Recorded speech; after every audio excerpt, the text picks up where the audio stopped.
Hey, good morning, everybody. It is a Sunday morning, a little before 10 o'clock, at least Eastern. If you're out on the West Coast, it's super early, probably still sleeping, but it's a good day to talk some Better be. baseball. It's been a little while since we've done a breakdown. The NBA playoffs have been crazy. Probably going to be in the Big next couple time. days jumping on to do something with that. But today I got the man, JJ, from BetCrushers with me to talk some MLB. How's it going, man? I'm all right. The NBA playoffs point. I'm about an hour and a half out of Philly, and wow, talk about controversy and discussion and all that sort of thing on the future of the Doc Rivers, Embiid, thumb, Yeah. face, all that sort of stuff. My Thumbgate. gosh, thumbgate. Yeah, Yeah. oof, And now the yeah. concussion and man, yeah. Ah, Philly's had some drama for sure. yeah, they love the drama. I mean, it Yeah. wouldn't be it wouldn't be right if everything was going smooth in these parts. No, definitely not. That is a little bit of a bummer with Embiid, though. I think that could I agree. be an interesting series if he was healthy, but him not being healthy, it may not be. Yes, So uphill climb. Yeah, yeah. yeah, we'll see. But well, hey man, we're here to talk some baseball. So any just before we get going, quick thoughts on kind of the start of the season. We were talking beforehand. We're about 3 weeks in now. Yeah. Any things that are sticking out to you, just big picture? I mean, definitely, market correction, deserved market correction when it comes to these totals. I think it's been well documented over the last year or so, last week or so, with the totals coming down, especially with, we'll just say an extended late winter, if you will. In certain parts of Yeah. the country, we're having a lot of wind involved in these games. We're having 50-degree temperatures involved in these games. Certainly has something to do with it. We kind of talked a little bit before we jumped on live. The ball has something to do with it. Despite all of us being pseudo experts on the physics of this ball and the manufacturing of this ball, I think it's really hard to truly quantify what's going on with it. But nonetheless, we're certainly seeing less scoring. But Friday night that wasn't the case either. A lot of very interesting offensive outputs, especially what we saw with Cleveland and Oakland out west, but also in the Dome in Toronto. That's a different story altogether with climate control. But I think when you boil it down, you have to ratchet down kind of your scoring. However you're looking at things, you do have to account for that. The market has accounted for it now. The first couple of weeks were ripe for the picking when it came to these unders. Before we even really understood the true meaning of the ball implications. But MLB tipped their hand before the season and said they were bringing in humidors to all 30 stadiums. So that was something that I think you had to knock down a couple tenths, whatever percent. However you look at scoring, for that factor, you had to make that adjustment on the front end. But be cognizant of the fact that as weather improves, you have to start taking that into effect. And I don't think the totals are quite as ripe right now. You have to look for certain spots. But nonetheless, I think that you're seeing some teams really struggle in situations, offense for, say, like the White Sox, maybe Pittsburgh being a lot more grindier and live in these games. So Hmm. really kind of interesting when it comes to perception on some of these teams. But again, we're 21 games into a 162 game season. So don't get to your mind too set on what you're seeing right now. You have to factor in some room for improvement, fallback from certain teams that may be well beyond expectation, but you also have to be willing to adapt and be ready for the next month. Great, man. Yeah, it's interesting as this last week I've started to put in a little more time daily to sorting through stats and really looking at things. And it was interesting. I mean, I obviously following you and some other people around MLB, I knew some of the stuff that was going on with scoring and with the ball and that kind of stuff. But just to see totals, like you see a couple touch 8.5, but a lot, 7.5, even Yeah. 6.5 compared to last season. Like when I first saw Not that, I was many like, nines. 6.5, is that for the first five or, Right. so, Yeah. so yeah, that's kind of crazy. But like you said, it'll be interesting to see as we go forward, and especially as the weather gets nicer, if those rebound a little bit from where they've been. So we'll have Yeah. to pay attention I daily. mean, So there's been a lot of good pitching too. I mean, we have some Yeah. good pitchers. It's still early in the season. That first start or two, become what may. But we some really hard throwing pitchers. The game has changed. A lot of strikeouts. Kind of a 3 result Yeah. type of thing. Strikeouts and walks, but the home runs really aren't there. So you're getting a lot of long fly balls. But I'll tell you, I mean, maybe it's just my perception as being a fan of the game, but also someone who's been in tune to the game as a handicapper for a while. Seen a lot of really good defense out there too. I mean, Hmm. there's some poorly defensive teams, but some really good defense, out there. A lot of athleticism, especially in the outfield. So I don't know. I think it's been a good season so far, but I'm not looking for anything specific. Some people want to see a lot of scoring. Some people are betting for a lot of runs. That's one thing. I think you have to just be soak in the big picture and try to attack certain things. Yeah. Totally. Well, let's jump into some games for today. So there's a lot of MLB. So we're gonna go through 5 games today. We're not gonna go through the entire Yeah, slate. right. But we're gonna go through 5 and see what spots we can find. So first up, we're gonna talk about Boston versus Baltimore, Pivetta versus Lyles. Gonna kick it to you, but I was looking through and interesting to see. It looks like Pavetta's struggled some this season so far. I mean, 3 starts, but K rate down, under 20 for this season so far. 0-3, which I know the win. It's not like you use that a lot for capping, right? It's the other Sure, yeah. but You got to just get run support to win. yeah, exactly. But just looking at the numbers, from my perspective at a glance, looks like he's definitely struggled some on the very beginning of the season. So what do you think with Boston versus a Baltimore team that again is not not putting too much together so far? No, not at all. And I think you hit the nail on the head right there. I think Pavetta's, where he's really paying the price is his lack of command. I mean, he has faced tough offenses in his first 4 starts. So you have to kind of temper those expectations there, temper the data a little bit. But I mean, just too many walks. Neither lineup today has been the most disciplined to date. So I'm not sure how big of a factor that's going to be when it comes to this Baltimore team facing him.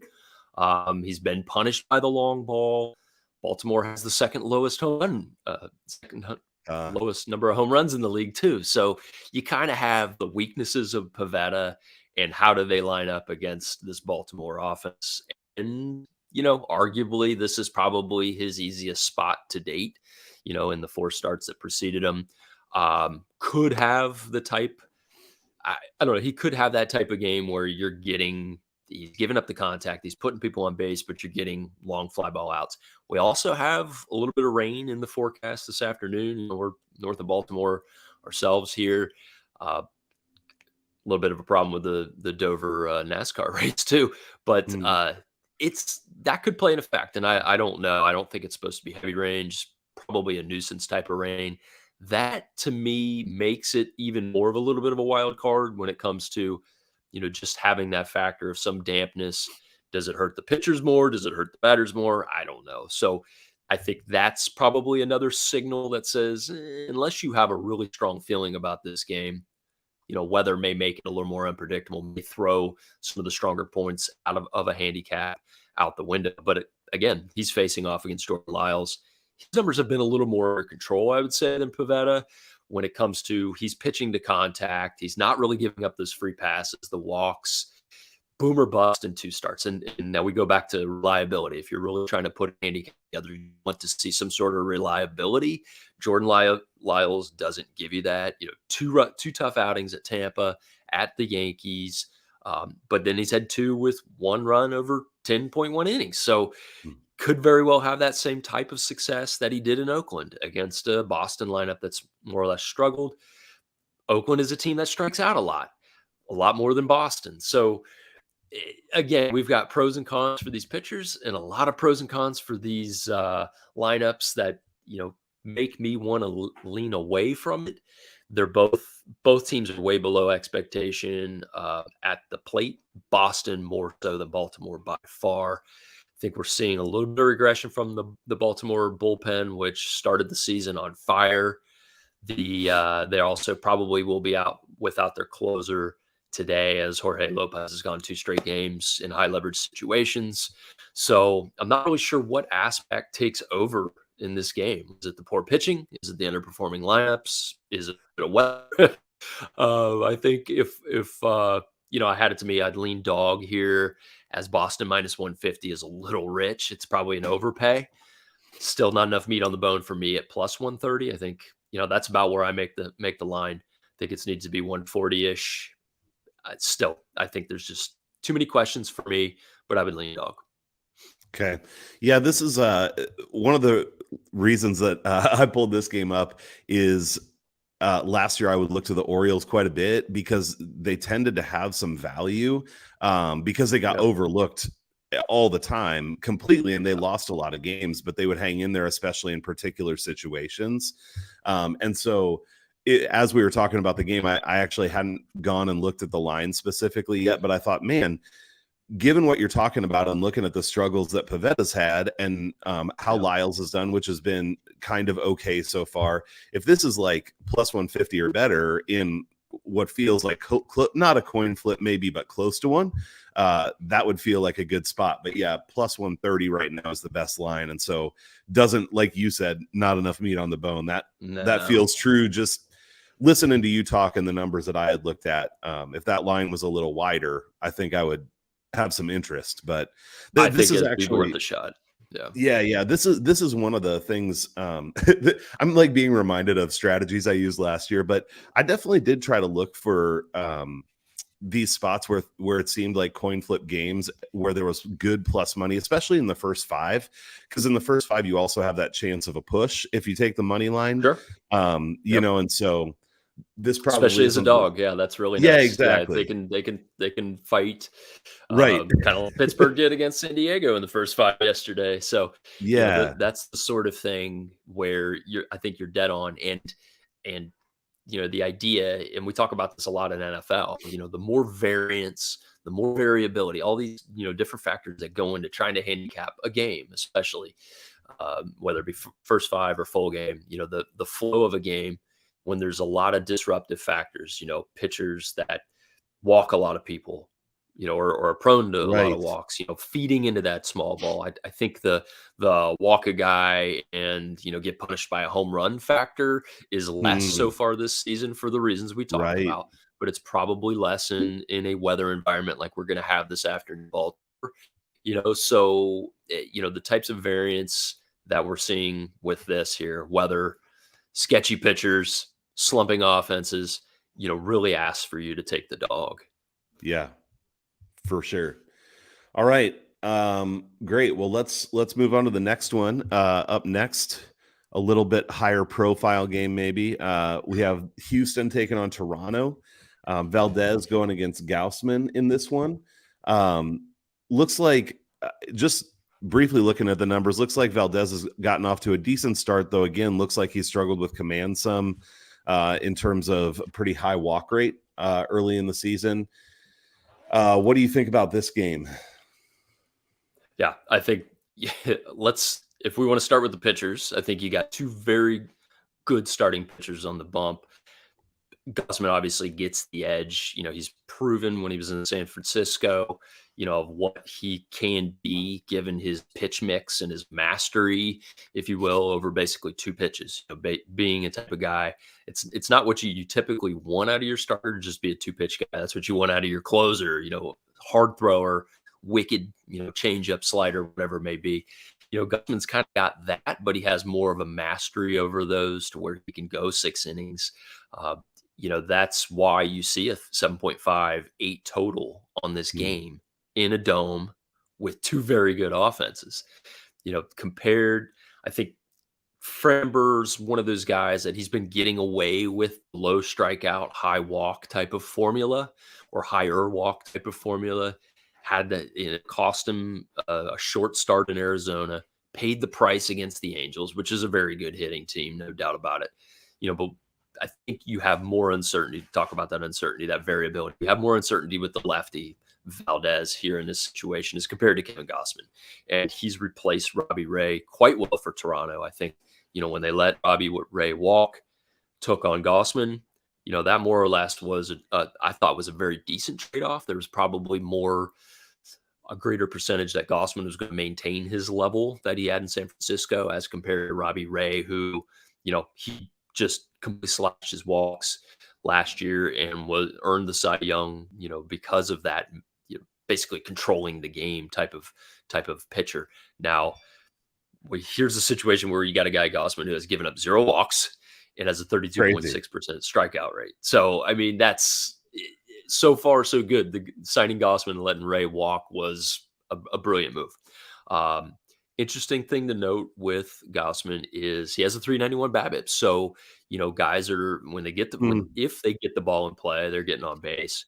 46.9% hard contact. So, there's a little bit of concern there, but showing that he's going to strike you out and he's not going to give you free passes. If he's giving up hard contact, single, double, whatever it may be, you're not getting those cheapies to get guys on base that some of the good hitters are being able to knock in. 7 runs in 24 and 2/3 innings is more than good enough with the Jays offense supporting him. So I think that, you're probably not going to keep up that rate throughout the season, but that good of a pitcher with that good of an offense, quite a good formula there for success when it comes to Toronto. I think Gossman's about a half run better, if you're looking at FIP, ERA, whatever. I think he's about a half run better than Valdez. Again, Valdez with a little more uncertainty and variability. I have more confidence in Kevin's profile too. So, Gossman's kind of has a nice firm baseline type profile that you like to get behind, if you will. That is going to be the lineups. I'm sure you have some pretty strong thoughts on these lineups. I mean, these lineups have been chugging along, I'd say, nicely this past week. Houston's starting to round into form. They struggled the first week or two, if you will.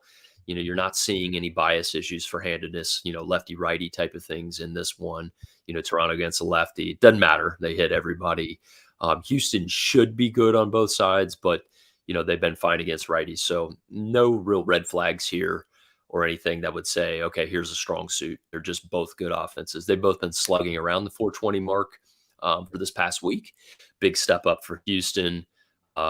Jordan, Kyle Tucker, Yuli Gurriel starting to kind of get the juices flowing. Good environment in Toronto. They're swinging the bat well.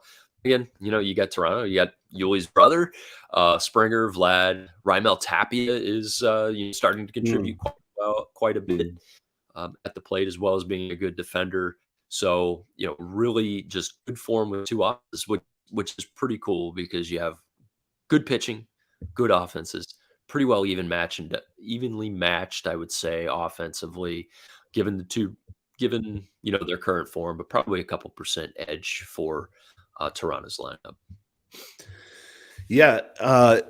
Great stuff. It is amazing. I know it's very early in the season, but looking at Gausman's numbers, especially against righties this year so far, like a 0.49 xFIP or whatever, even though it's short, just I don't know that I've ever seen those kind of numbers before, over a 40% K rate against righties.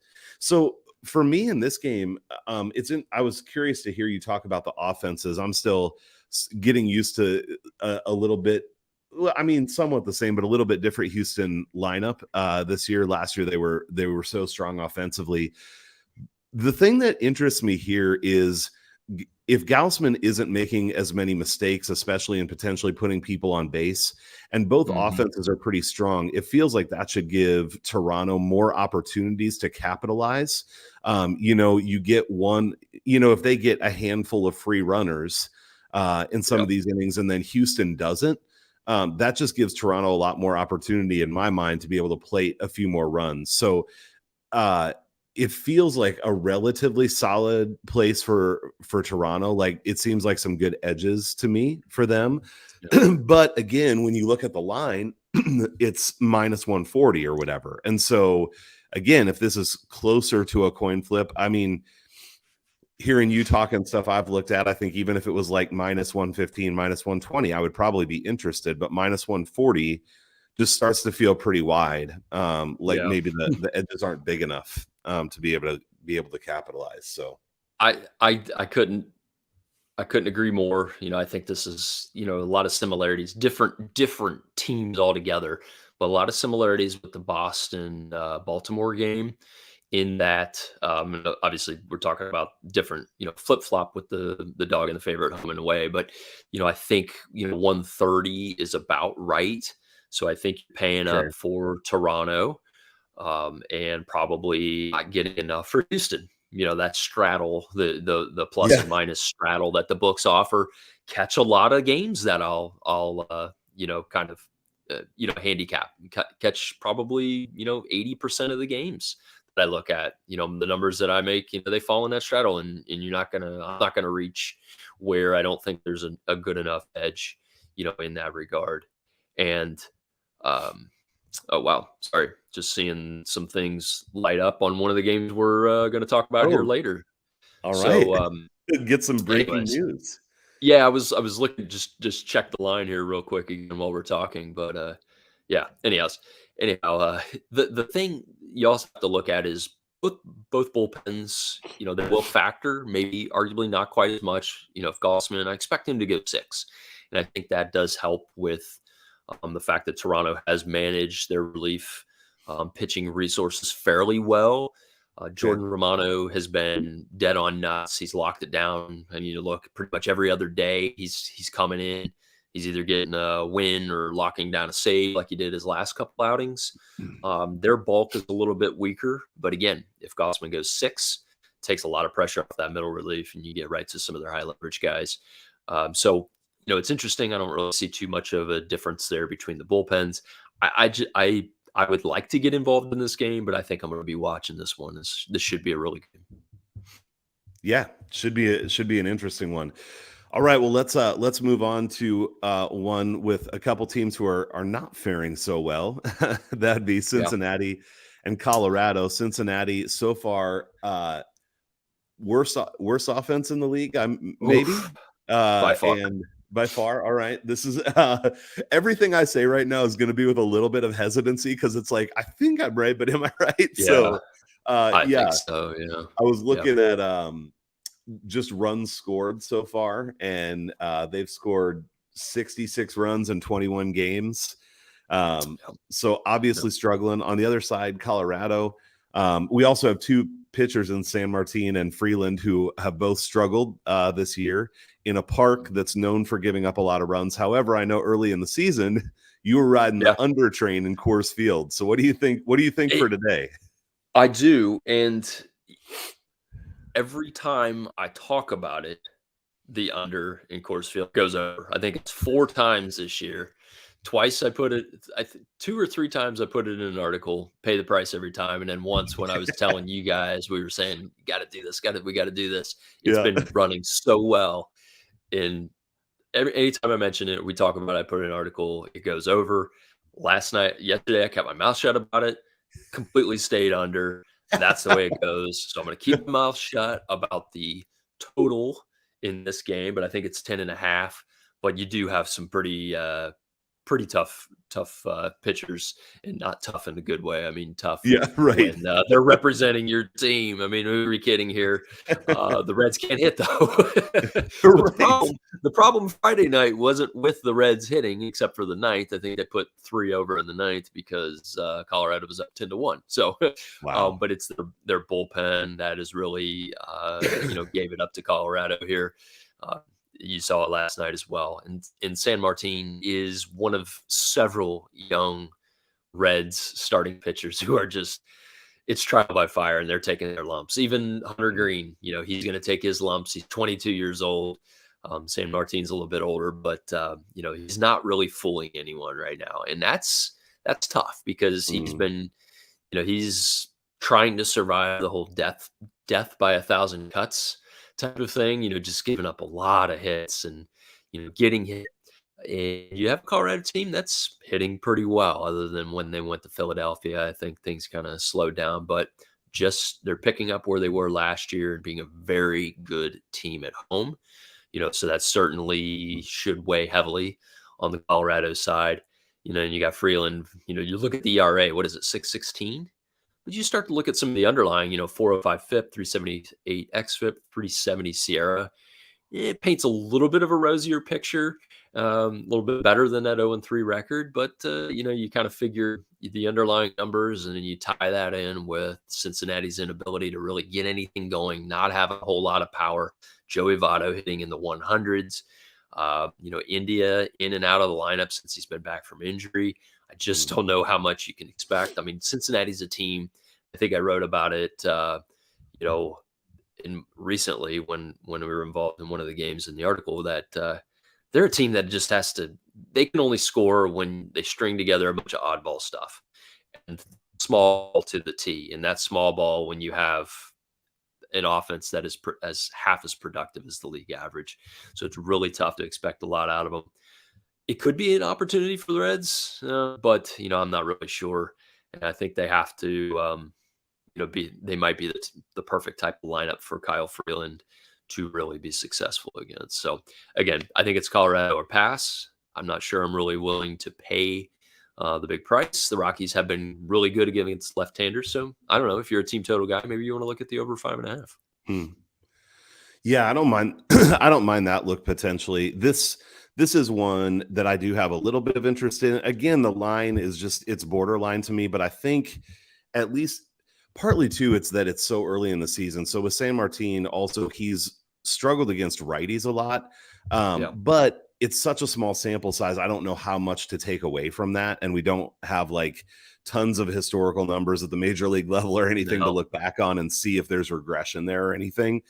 But I do think that those struggles have been significant enough, and then the tremendous problems that Cincinnati has had on offense.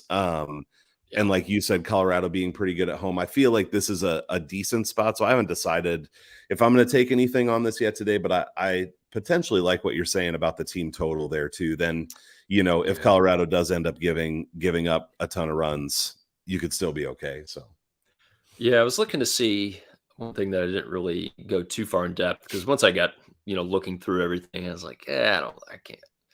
Doubt I'll get involved. Yeah, Cincinnati, I don't know. Their bullpen's been pretty rough, and you can't really say that there's too much of an issue with guys being unavailable. But at this point, it just does not matter all too much who's available, who's not. I think it's really just rolling the dice every time they put a reliever in. Yeah. Okay. Well, for me, that's probably the spot I like best so far, at least out of the games that we've talked about. So, all right, let's move on to what I think should be a good one: Philly versus the Mets. Eflin versus Scherzer. What do you think on this one? Primetime game. It's Sunday Night Baseball, and I think this is a really one. If it wasn't going to be Houston, Toronto, I think this was probably the best game on the slate. I could be wrong. So now we got a rubber match, first place, Mets, and arguably a Philly team that maybe might be finding its groove a little bit. So now you got the series on the line, the first of, or the, I guess, second of several. But the Phillies got to Adam Ottavino. They got to a pretty good Mets bullpen last night, 7th inning, and pulled away with the 4-1 win. We had a very sweaty game Friday night with McGill and Nola, which we scratched out a 3-0 win there. And I think this is the first time, as far as the way I'm handicapping, this is the first time in the series where the Mets have the starting pitching edge. And it's really tough to find one where you would say that Scherzer does not have the starting pitching edge. Right. In the current climate of as old as he is, he's still a very dominant pitcher. And I could honestly give plenty of credit to Eflin. I don't think he's that bad of a pitcher. We did fade him down in Miami, but that was more of a play on Miami's, starting pitching situation there. He had a little bit of a rough outing, but I don't think that was too indicative of the type of pitcher he is. But we look at Friday, I think Nola was a half run better than McGill. Gibson was ironically, Kyle Gibson is a half run better than Taijuan Walker yesterday. Now you've got Scherzer that I probably would say is probably more around a 3-FIP, Eflin around a 4-FIP. So you have about a 1-run, difference in that regard. I think, honestly, I'm looking for both of these pitchers to get into the 6th inning tonight. We've got cool temps, wind going out a little bit. Weather shouldn't really punish these two pitchers whatsoever. So I think it's going to be pretty pure from the pitching standpoint. Eflin's, basically he's a pitch to contact guy. It's treated him so well. I think it's treated him fairly well this year.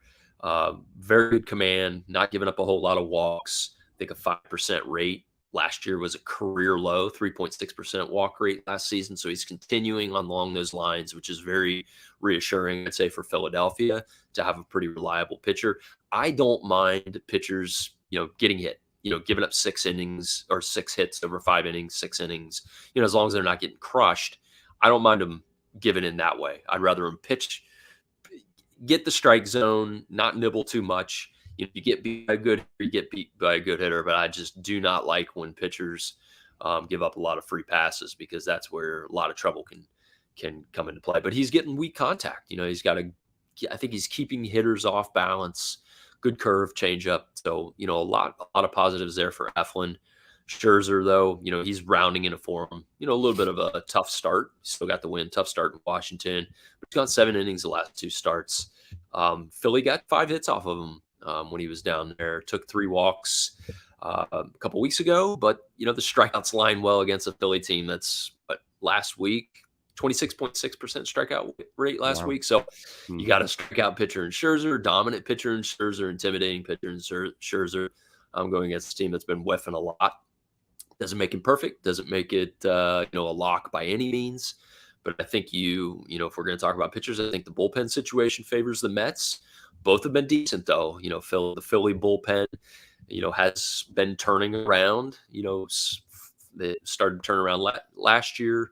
I think steps in the right direction. Parting ways with Neris, was a part of that, but they're better. The Mets bullpen was much improved last year, continuing on that pace, notwithstanding what we saw last night. But I think, the Mets bullpen is probably about a half run better in aggregate than Philly. You had Nick Nelson really put together a long night, very good relief appearance Friday night, spared this bullpen, gave them a lot of rest. I thought he was very well. Saturday, yesterday, the Philly bullpen went a little deep. They reached in for quite a few guys. A few of them went over 20 pitches. But I think you're going to have you should have a New York bullpen with Seth Lugo, Diaz at the back end that are going to be ready. The bridge might be iffy if, Scherzer can't go 6. You're probably stuck with a lefty like Joely Rodriguez. He was able to hold it down Friday night, but again, Philly has been good against lefties, so I'm not sure how much of a go-to he's going to be in today's game. So, I think one of the keys is Scherzer going 6, if he can maybe even get into the 7th. I think that really, really, really spells advantage. New York runs at a premium. That's why you're seeing 6.5 or 7 on the total. Yeah. Incremental strengths. The lineup for the Mets, I think, has those incremental strengths, even though there's no disparaging the Philly lineup whatsoever. Castellanos has been good. Harper's been fine. Realmuto, all those guys. Bohm's been great. But when we're talking about the season, the Mets have been about 10% better. You look at last 14-day trending numbers. They've been about anywhere from 7 to 20% better. And against righties, which we're seeing a righty-righty matchup here, the Mets have been about 20% better. So this is one that I do have a play on. It's a little chalky, but I think I made this line quite firmly in favor of New York and Scherzer. And, anytime that you're relying heavily on a starting pitcher to carry the value of a game, you have to, you could be in for trouble. I think it's going to be a tough battle. I'm not going to lay the 180. I did play a pure -1 at -130 at Bet Rivers behind Scherzer. Look, I'm a sucker for great pitching. There's no doubt about it. If I push, I push. But, this I made well into the 200s as far as a full game line. So, yeah, I'll take if I have to take the push, whatever. But I'm not laying 180. Yeah. So you took that on the full game. I took that on the full game. Yeah, okay. I think Eflin's good enough to where, you really need to look at a bullpen edge, or, this may sound corny, but you think if you're making an offense better than another, you're saying, in aggregate, in this matchup, in this scenario, X lineup should be about 10% better. It's like playing a slot machine, right? The house may only have a 1 or 2% edge, but the more times you pull that lever, that edge should be just kind of incremental each time. So you figure the longer this game goes on, the better offense, should be able to pull out some of those advantages, and that's why I'm going full game over first five. Okay. Yeah. Yeah. This one feels like a bet on Scherzer to me. I mean, it was interesting to hear. I hadn't looked at, the first game with him going against the Phillies this year. So it's interesting that the Phillies were able to kind of hold their own against him in the first game. Obviously, every game is different. And talking about the strikeout rates, I think is very interesting because that's what it feels like to me is Scherzer is a better pitcher, and so if he can lock things down to pretty good offenses, like you said, I mean, been playing really well so far. So I was thinking that maybe the line was about right, but that if you think a line is good, then it's one of the things I actually just real quick that I like about the way that you cap things is I feel like you tend to be somewhat conservative in terms of where you line things, but the benefit or value of that is when you see value on a line, it makes me believe that there's definitely value there. Gotcha. Like it's a you're not just throwing darts. I mean, very clearly, if people read your stuff and look at what you do in numbers and all that, Sure. You're really not. But and I probably penalize myself too for not taking more shots, if you will, or broadening my net, but. I don't know. I've been doing this long enough, for my style. If I'm going to try to make it 4 or 5 months into a baseball season, I'm only going to try to play where I feel like I have an edge. So totally, that's not a negative to anybody else who wants to cover a wide net. When I first started, I would play any sort of small edge, which is fine. But I also have a full-time job, and I don't know how reasonable it is for me to stress 6 games a night for 6 nights a week for 6 months. Totally. Yeah. So, legitimately, like I said, legitimately, I think it's it's super helpful that you handle things that way because it makes it clear where there really is an edge. So I like it, man. I feel like it is a good spot for Scherzer, and so hearing that you like it at that number. And I love the -1, by the way, too, like, especially with wide lines like this. I personally don't ever like to play anything over about -130. It's just, I just don't like same. it. I don't either. So when the line's that high, I definitely, and in baseball, man, like 1.5 just feels so different than 1. Yes. And so, well, and it's a home, especially with the home team. I mean, that's a recipe for disaster. Right. Totally. So, all right. I like it. All right. Let's go on to the Angels and the White Sox. Lorendon versus Kykel today. What do you think for that one? Yeah. This is a little bit of a wild card game. We talked a little bit yesterday about, what we want to cover looking ahead. And I threw this one in here this morning. This has been an interesting series. I mean, this has been in Chicago, especially yesterday. You had the Angels. They got shut out by, as D Nice from Wager Rager calls him, Vinny Velo, old Vinny Velasquez, and the White Sox bullpen put together a shutout of a very good Angels lineup. That their inability to really do much at the plate is one thing, but you look at the White Sox, and it's been well documented, especially when they lost 8 in a row or 9 out of 10 or whatever it was. Are they going to wake up and do enough damage today? Is the question I think you have to ask, and of course at that point you have to go to who these starting pitchers are.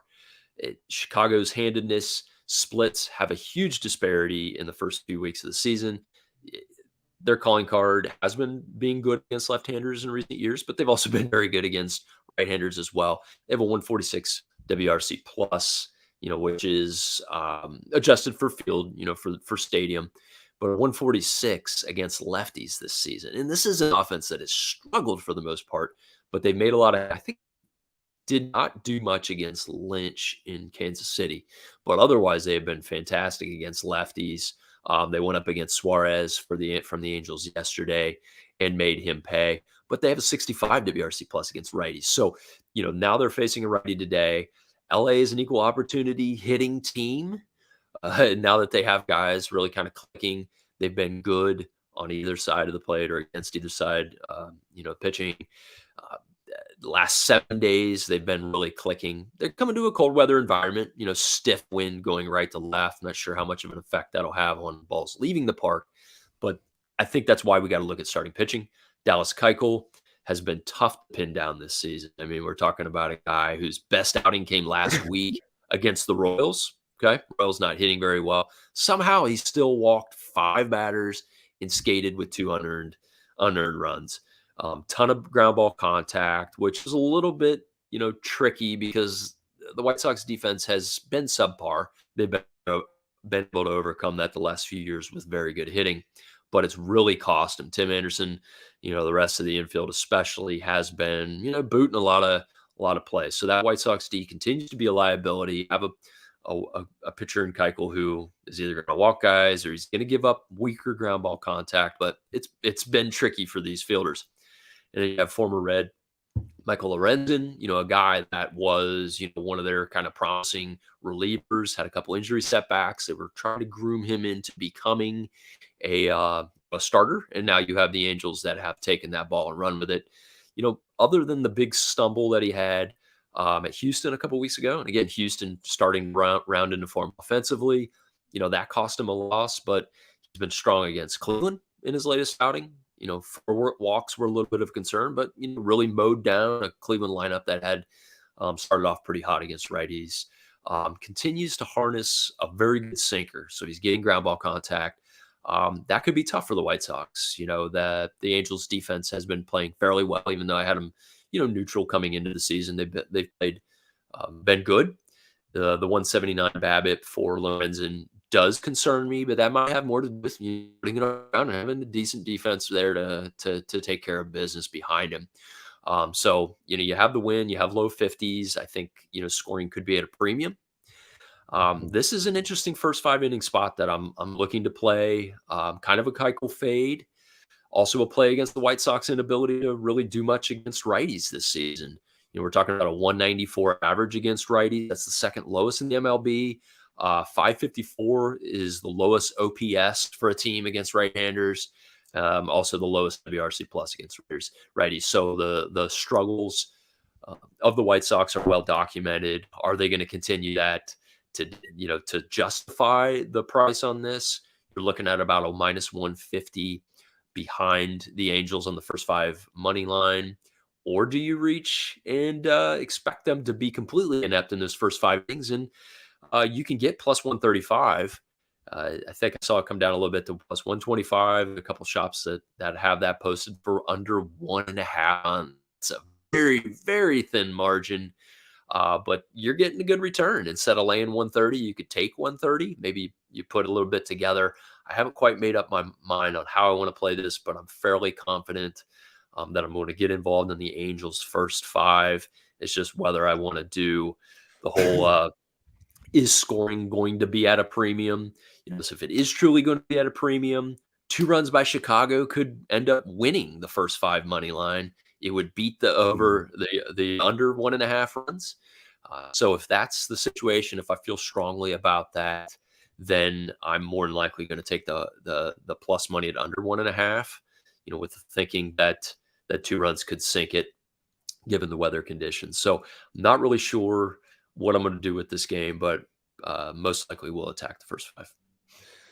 Yeah, I like it. This is one to, again, looking at a few numbers before and then listening to you, it definitely would feel like a spot to lean toward the Angels to me. I mean, Kykel, just the possibility that he gets blown up too. And that's where I'm curious. Like, I do get that the weather conditions are bad and that can really affect scoring. But what do you think in terms of the Angels offense? Is it inconsistent? Do you think, like, are they likely to be really up and down? Because it feels like a spot where you said, 2 runs by the White Sox could lose the first 5. And that I definitely love taking a plus money spot where I can. Right. But I wouldn't trust Kykel to not give up runs either, unless it's just other factors, Yeah, the other problem we have, we're sitting here, it's live, it's 10:30 Eastern. I don't think lineups are out quite yet. So, okay. That's one thing. You've had, all these guys, Ward, Trout, Ohtani, Rendon, Walsh. I think Ohtani had a day off, but he also pitches. They've been playing kind of straight through, this Okay. past week or so. So yeah, I don't know. Sundays, I don't know. I've always found Sundays to be a little trickier than any other day of the week when it comes to the MLB schedule. A lot of day games, getting out of town, getting ready to move on to the next series.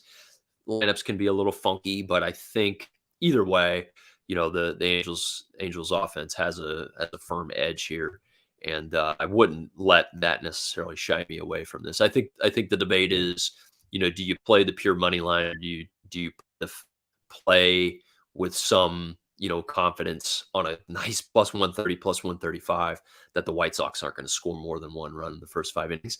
I guess that comes back to how confident you are in Jared, not Jared Lorendon, the old Kentucky quarterback that was about 300 Right, pounds, right. but Oh man, I Michael remember him. Lorendon. Yeah.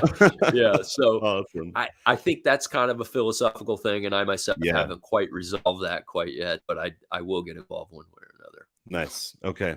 All right. Well, recapping then, you like the Mets -1, and then whatever you end up taking on this Angels White Sox game. I think for me, after listening to everything, I'm going to wait till lineups come out. And if everybody is playing for the Angels, I think I would lean toward taking them for the first 5, but could look at the under 1.5 for the first 5 on the White Sox. And then I'm interested in Colorado too. I'm going to, think that over, but that's the other spot that I'm interested in for today. So I think so. Yeah, it's tough. Yeah. The red spade has been extremely profitable. Yeah. but that could come back a little bit at some point too. We'll see. It could. It will. I mean, I don't know how. As a Reds fan, it's just like it doesn't seem like it's ever going to happen, and it may not. We don't know. But they win like 9 games this season. That would be crazy. All right.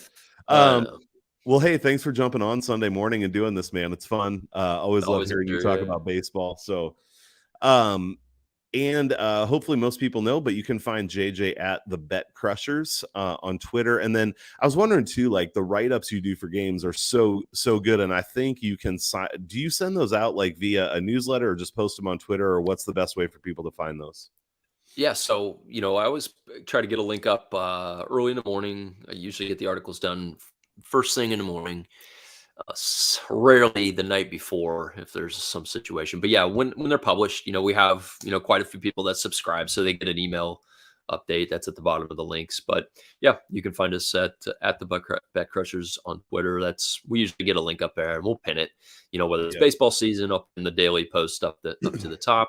If it's football season, Yanni's doing all kinds of things throughout the week. We make sure that those get posted on Twitter too. Awesome. Well, thanks for doing it, man, and hopefully it'll be a good day, and we'll talk again soon. You got it. All right, thanks, man. Have a good day, everybody.